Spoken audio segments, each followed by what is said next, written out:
बुद्ध के जीवन की यह कहानी आपको ज़रूर समझनी चाहिए। अगर आपका उत्तर इन 2 प्रश्नों के लिए हाँ है। पहला प्रश्न, क्या आपके ना चाहते हुए भी आपके मन में सामने वाले व्यक्ति के लिए अश्लील विचार पैदा होते हैं? अब सामने वाला व्यक्ति स्त्री हो सकती है या पुरुष हो सकता है। दूसरा प्रश्न, क्या आप जानना चाहते हैं कि अपने भीतर कैसे उतरें? क्योंकि अगर आप अपने भीतर उतर गए तो पहले प्रश्न वाली समस्या बहुत छोटी है। इस तरह की बहुत सारी समस्याएं चुटकियों में खत्म हो जाएंगी। अगर हाँ, तो यह कहानी आपको सिखाएगी, पर उसके लिए आपको इस कहानी को बड़े ध्यान से समझना होगा। गौतम बुद्ध के पास एक राजकुमार दीक्षित हुआ। वह बुद्ध का भिक्षु बन गया। सैकड़ों राजकुमार अपने राजपाट को छोड़ बुद्ध के भिक्षु हुए। वह भी उनमें से एक था। उस राजकुमार के भिक्षु बनने के एक दिन बाद ही बुद्ध ने उस राजकुमार को किसी श्राविका के घर भिक्षाटन के लिए भेज दिया। वह भिक्षु उस श्राविका के घर जाते वक्त रास्ते में यह सोचता जा रहा था कि जो भोजन मुझे प्रिय था वह भोजन तो अब शायद ही मुझे कभी मिलेगा। पता नहीं आज कैसा भोजन खाना पड़ेगा। वह भिक्षु उस श्राविका के घर पहुंचता है। श्राविका उस भिक्षु का स्वागत करती है और भोजन के लिए आसन ग्रहण करने को कहती है। वह भिक्षु बैठ जाता है और मन ही मन अपने प्रिय भोजन के बारे में सोचता रहता है। श्राविका रसोई घर में जाती है और उस भिक्षु के लिए भोजन पकाती है। कुछ समय बाद जब वह श्राविका भोजन पकाकर उस भिक्षु को परोसती है तो वह भिक्षु भोजन देखकर दंग रह जाता है, क्योंकि श्राविका ने वही भोजन पकाया है जो उस भिक्षु का प्रीतिकर है। वह भिक्षु बहुत खुश हो उस भोजन को ग्रहण करता है। भोजन करने के बाद वह भिक्षु मन ही मन यह सोचकर निराश होता है कि प्रतिदिन भोजन करने के बाद मुझे कुछ समय विश्राम करने की आदत थी, पर आज तो धूप में चलना पड़ेगा, वापस जाना पड़ेगा।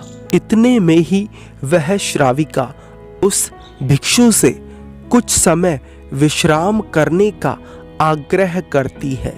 भिक्षु उस श्राविका की बात सुन हैरान होता है, क्योंकि भिक्षु विश्राम के विषय में ही सोच रहा था और उस श्राविका ने विश्राम के लिए ही कह दिया। फिर वह भिक्षु सोचता है, संयोग होगा, इतना क्या सोचना। वह भिक्षु लेटकर विश्राम करने लगता है। लेटे लेटे वह भिक्षु मन ही मन सोचता है कि जब मैं राजकुमार था तो महलों में रहा करता था। अब ना अपना घर है, ना धन है, ना परिवार, यहाँ तक कि मेरे सर पर इस छत का साया भी केवल कुछ देर के लिए है।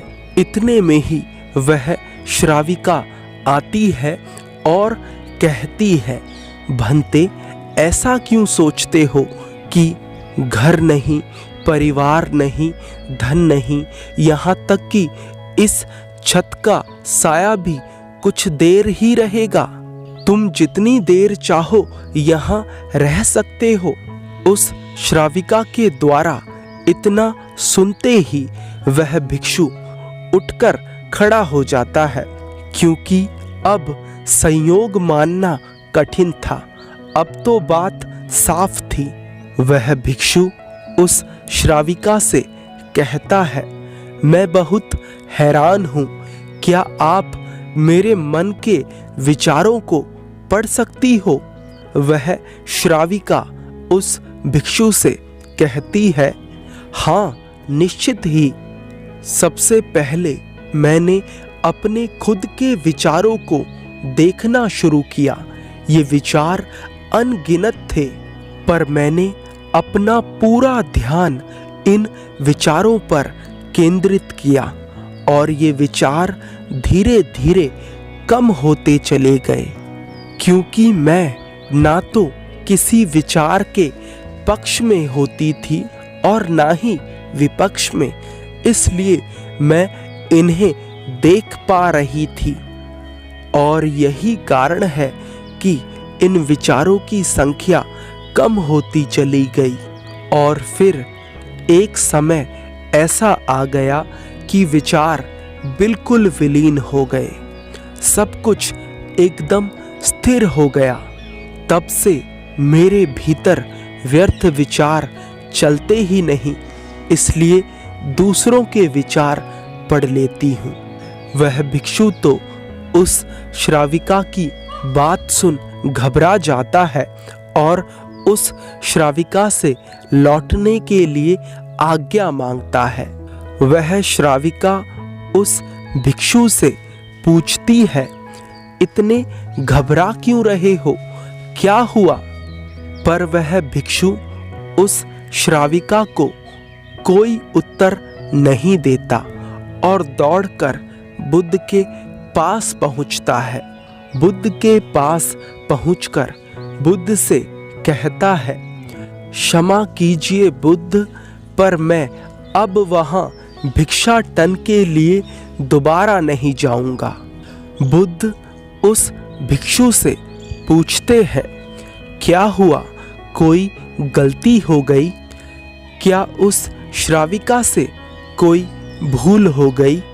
वह भिक्षु बुद्ध से कहता है, नहीं, कोई गलती नहीं हुई। वहां मेरा बहुत आदर सम्मान हुआ, लेकिन वह युवती दूसरों के मन के विचारों को पढ़ लेती है। यह तो बड़ी खतरनाक बात है, क्योंकि वह स्त्री सुंदर थी, इसलिए उसे देखकर मेरे मन में तो काम वासना भी उठी थी, तरह तरह के विकार भी उठे थे। उस स्त्री ने वे सब भी पढ़ लिए होंगे। भला वह स्त्री मेरे बारे में क्या सोच रही होगी? अब मैं उस स्त्री के सामने भला दोबारा कैसे जा सकूंगा? उसे अपना चेहरा कैसे दिखा सकूंगा? अब मैंने तय कर लिया है, मैं वहां नहीं जाऊंगा। बुद्ध कृपा कर आप मुझे क्षमा कर दें। बुद्ध कहते हैं, वहीं जाना पड़ेगा। अगर इसी तरह से हार कर क्षमा मांगनी थी तो भिक्षु क्यों बने? बुद्ध कहते हैं, अब तो रोज तुम्हें भिक्षाटन के लिए वहीं जाना होगा। जब तक मैं तुम्हें नहीं रोकूंगा तब तक तुम नहीं रुकोगे। यही तुम्हारी साधना है। लेकिन ध्यान रहे, होशपूर्ण जाना, जागे हुए जाना। यह देखते हुए जाना कि भीतर कौन से विचार उठ रहे हैं। बिना किसी विचार को सही या गलत ठहराए, बिना किसी विचार से लड़े, बस उन्हें देखना, होशपूर्ण देखना, पूरी जागरूकता के साथ देखना। यह देखना कि भीतर कौन सी वासनाएं उठ रही हैं, बिना उनसे लड़े बस उन्हें देखना।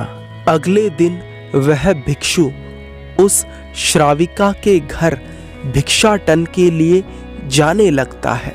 वह बहुत घबराया हुआ होता है और इसके साथ आज पहली बार वह भीतर जागा हुआ होता है। वह भिक्षु अपने भीतर उठ रहे विचारों को देख रहा होता है। आज पहली बार वह भिक्षु रास्ते पर जागा हुआ चल रहा है। रास्ते में आने वाला हर एक पेड़ पौधा, हर एक कंकड़ पत्थर उसकी नजरों से गुजर रहे होते हैं। जैसे जैसे उस श्राविका का घर करीब आ रहा था, उस भिक्षु का होश बढ़ रहा था।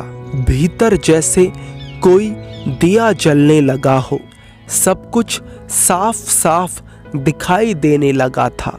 जैसे ही वह भिक्षु उस स्त्री के द्वार पर पहुंचा, एकदम एक सन्नाटा सा छा गया। सब कुछ स्थिर हो गया, सब कुछ शांत हो गया। मन में कोई विचार ना था, कोई वासना ना थी। होश पूर्ण रूप से जागृत हो गया था। वह स्त्री आती है, दरवाजा खोलती है, उस भिक्षु का स्वागत करती है। भिक्षु भीतर जाता है, भोजन करने के लिए बैठता है, भोजन करता है, कुछ समय विश्राम भी करता है और फिर लौट जाता है। पिछली बार निराश, हताश, दुखी लौटा था। इस बार नाचता हुआ आता है। आकर बुद्ध के चरणों में गिर पड़ता है और कहता है, अद्भुत घटना घटी बुद्ध, जीवन रूपांतरित हो गया। बुद्ध मुस्कुराते हैं और कहते हैं, इसीलिए वहां भेजा था। अब वहां जाने की कोई जरूरत नहीं। अब तुम्हारा विवेक जाग चुका है। आंख बंद करने से स्थिति नहीं बदलती, आंख खोलकर स्थिति को देखने से स्थिति बदलती है।